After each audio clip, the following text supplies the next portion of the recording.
I, Richard Billhouse Nixon, do solemnly swear. By the time Richard Nixon reached the White House in 1969, the Cold War had been underway for more than 2 decades. The superpowers had reached a crossroads. They could continue the saber-rattling and confrontations that threatened to plunge the world into nuclear war. Or they could agree to disagree and seek areas of mutual interest. In 1969, they chose the latter, and a decade of relative calm in the Cold War began. In Europe, West German Chancellor Willy Brandt called it Ostpolitik. In the United States, Nixon and his National Security Advisor Henry Kissinger called it Detente. It did not end the Cold War, but it created a framework for cooperation among the rivals. In 1972, President Nixon embarked on a diplomatic trip that came to symbolize détente. When he touched down at Capitol Airport near Peking, Nixon became the first American president to be welcomed in the Communist People's Republic of China. It was a historic opening in the Cold War. During a week of diplomacy and cultural exchange, 2 former enemies made great progress toward normalizing relations. Not to be outdone, Soviet Union reached out to the West as well. Chairman Leonid Brezhnev saw détente as an opportunity to gain access to valuable foreign aid and open its borders to international trade. In May 1972, the Kremlin in Moscow played host to the American president.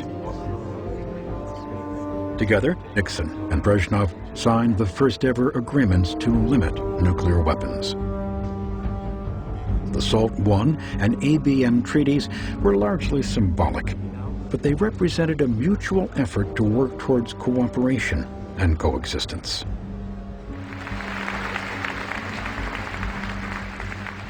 President Nixon appealed to the Soviet people and their leaders. Dobry večer. As we look at the prospects for peace, we see that we have made significant progress at reducing the possible sources of direct conflict between us. But history tells us that great nations have often been dragged into war without intending it by conflicts between smaller nations. As great powers, we can and should use our influence to prevent this from happening. Our goal should be to discourage aggression in other parts of the world, and particularly among those smaller nations that look to us for leadership and example. With great power goes great responsibility. Nixon's peace offensive was soon overshadowed by the intrigue and cover-ups of the Watergate scandal. Some of these events in 1969 and 1970 included intensive harassment of political candidates. Congressional hearings revealed that the president and his staff had waged an illegal war against their political opponents, members of the media, leaders of the anti-war movement. Crimes had been committed. Congress threatened impeachment. For Nixon, it was the end of the line. I shall resign the presidency effective at noon tomorrow. Vice President Ford will be sworn in as president at that hour in this office. Détente continued under President Gerald Ford, notably with the signing of the 1975 Helsinki Final Act. In Helsinki, Finland, President Ford, Chairman Brezhnev, and 33 other world leaders formally acknowledged the post-World War II borders in Europe and recognized the universal significance of human rights and fundamental freedoms. Chairman Brezhnev was nervous about the human rights provision, but his foreign minister, Andrei Gromyko, reassured him that it was just a piece of paper. President Ford said the issue was a time bomb for the Soviets, for it established an internationally accepted standard by which communist governments could be held accountable for the treatment of its citizens. Emboldened by this legal and moral authority, thousands of freedom-loving individuals challenged the governments that enslaved them.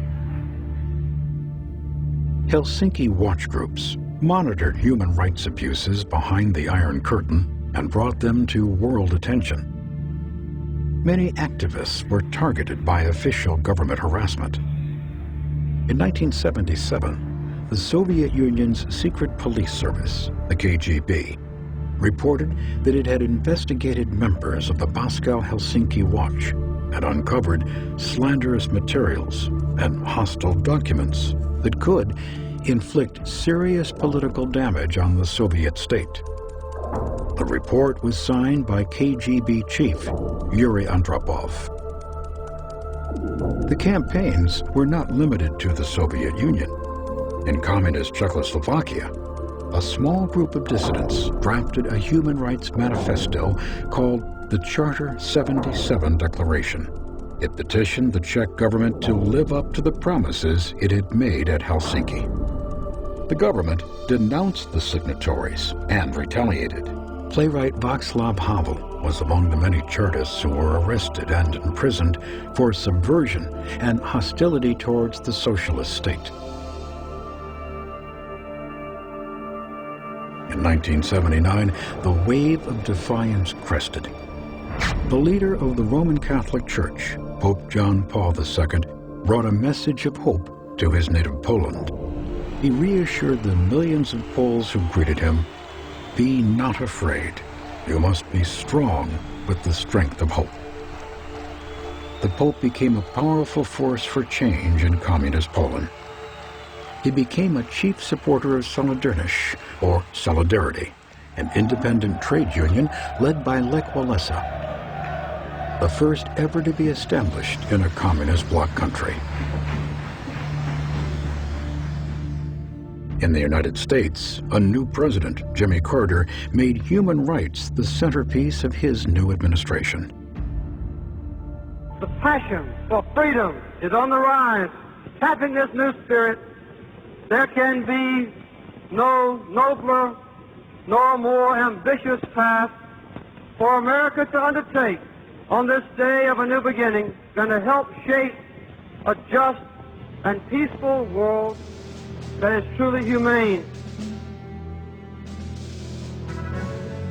President Carter spent 3 years working in vain to further the cause of world peace and to bring an end to the Cold War. By the end of his term, the Soviet Union's arsenal equaled that of the U.S., and America's world supremacy was being openly challenged. In 1979, America's old ally in the Middle East, the Shah of Iran, was forced from power during the Iranian Revolution.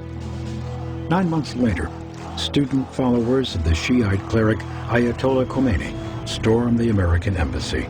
Scores of Americans were taken captive and held for more than a year. The hostage crisis, coupled with the shifting balance in the Cold War, convinced many Americans that their nation had lost its international power and prestige. Then on Christmas Day 1979, the Soviets struck a fatal blow to Detente when they invaded Afghanistan to prop up a failing Marxist dictatorship. Detente had taken the chill off of the Cold War, but it had never been a solution to the deep-seated hostilities that caused it.